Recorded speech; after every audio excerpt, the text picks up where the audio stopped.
Hi, how are you guys? Good. Are you ready to learn? Yes. Are we all back and fed and ready to sit for a little bit? Okay. Well, my name is Kristen, organizing trainer at the New Organizing Institute. We can't have tears already. You make me cry before I even go. So my name is Kristen, like I said, and I'm originally from Southern California. I was raised by a single mom who worked at a juicing plant in Southern California.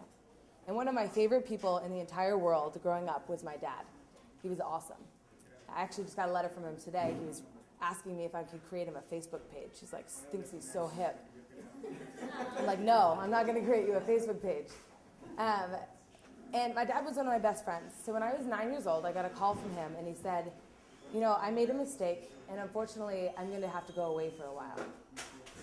And so I was a little bit concerned, and I found out later that he was arrested, and he was sent to Wasco State Prison. And so we had had a close relationship beforehand, so we made sure to stay in contact. And every week, we would talk on the phone, every night, on collect calls, and he would teach me algebra, and he would teach me other subjects on the phone, and we're able to build our relationship. And he was so proud of me when I got into San Diego State University that he wrote the state of California, and he asked them to move him from Northern California to Southern California so he could be close to me. And so all through college, every single Sunday, whether I was hungover or sober or whatever, I had to get up at 9 in the morning. I had to put on my prison clothes. I had to drive to the bank and exchange $20 into quarters. Yeah, someone's had to do that in here. Change it over into quarters, put all my stuff in a plastic baggie and my ID and my license and put everything in there and drive 30 minutes down to the Mexican border, where I'd be bussed from the parking lot over to the prison, and I'd sit in these long, sweltering, hot rooms with lines of people who were just waiting to visit their families on the other side. Has anyone in here done that before? It's pretty miserable, right? So we were lucky, though, that we have family visits. Does anyone know what a family visit is? Yeah. What? Someone know? Yeah. You can go in a group, and where I went to one forest, and you can be like given some food and share with the people. So you just have like a bunch, like 5 tables where all the people come, your family, and to visit the person. Yeah, so we get to stay overnight in the prison for 2 days and pretend like you're a normal family.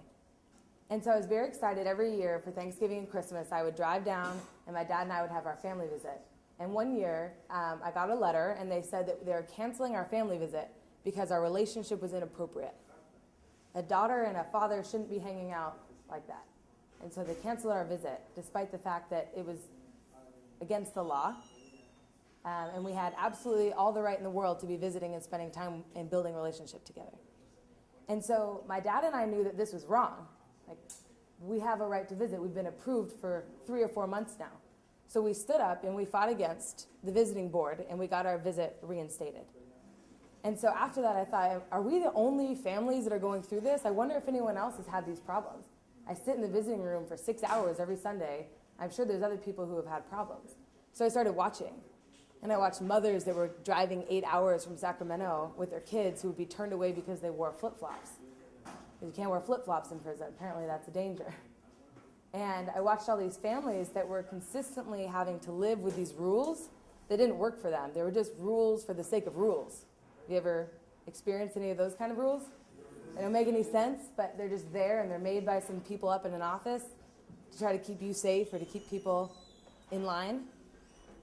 So I heard about this board, and the board got together every month with the warden and we talked about the issues that were going on with people like me and my family. And so I said, sign me up. So I joined the board, and I said, okay, I'm going to make a difference. And I'm going to go talk to this warden. I'm going to tell him that we should be able to wear flip-flops. I'm going to yell at him for canceling our visit and trying to tear us further apart instead of helping to build us together. Right? Wouldn't they want to support me seeing my dad, visiting him, and building a relationship?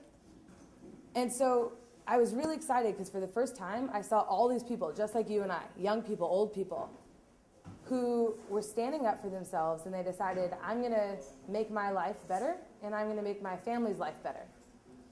And so I was proud of that this is really exciting. But after 3 months, I realized we were just making a lot of noise.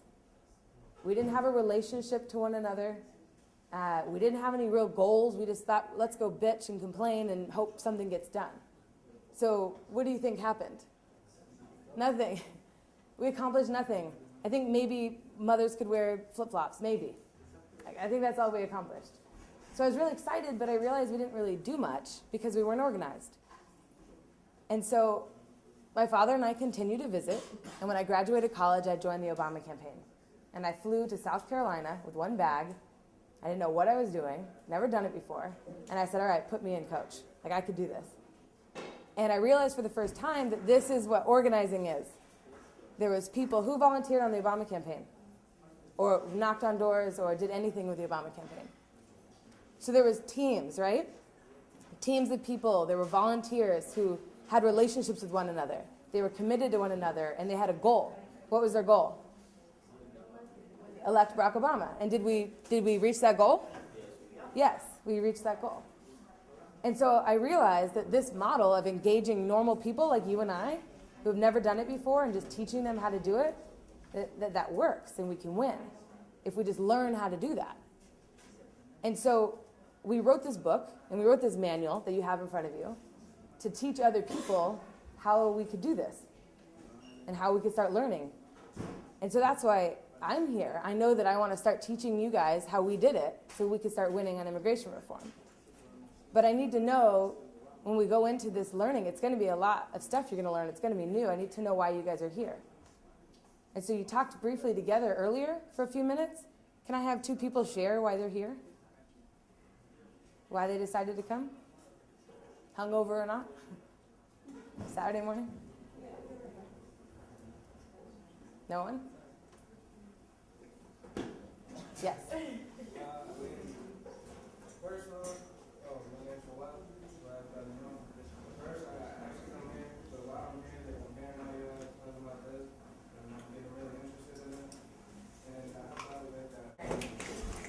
So we all have a choice. So there's two choices. When you're up against a challenge, you could do two things. You can either run away, or you could stay, like your fellow student activists and like the dream activists. You could stay and you could decide that you're going to fight for your lives and you're going to work to make it better. You're not going to just talk about it, have a lot of passion and do nothing. So I want to know what's your choice? What are you guys going to do about it? You're going to fight? Okay, so where do you get your power to fight? How are we going to fight? You can't just stand up and say, yeah, I'm going to fight.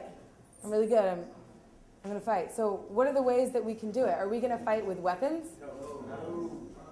Why? I thought, don't they make it better? No. They make it worse?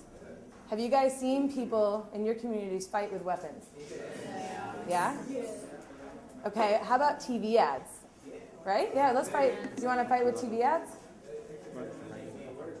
How many people in here watch all their commercials that come on? So, do you TiVo through your commercials? Because I do. All right. Okay. Well, what about these guys? What's a lobbyist? We don't have any. If we did have money, do you think we should hire these people to take our problems in their briefcases to Washington? This is the home of the lobbyists. DC, the home of lobbyists. Okay, so if we're not going to fight with TV ads and weapons, and we're not going to fight with lobbyists, who are we going to fight with? People? Okay. So we realize we're going to fight with people because people are power. So we have this opportunity to organize the people in our communities, to organize our people power. So what is organizing? What does it mean to organize? Get your shit together? What else? Yeah. Become a leader. Yeah, absolutely. So you're going to become a leader.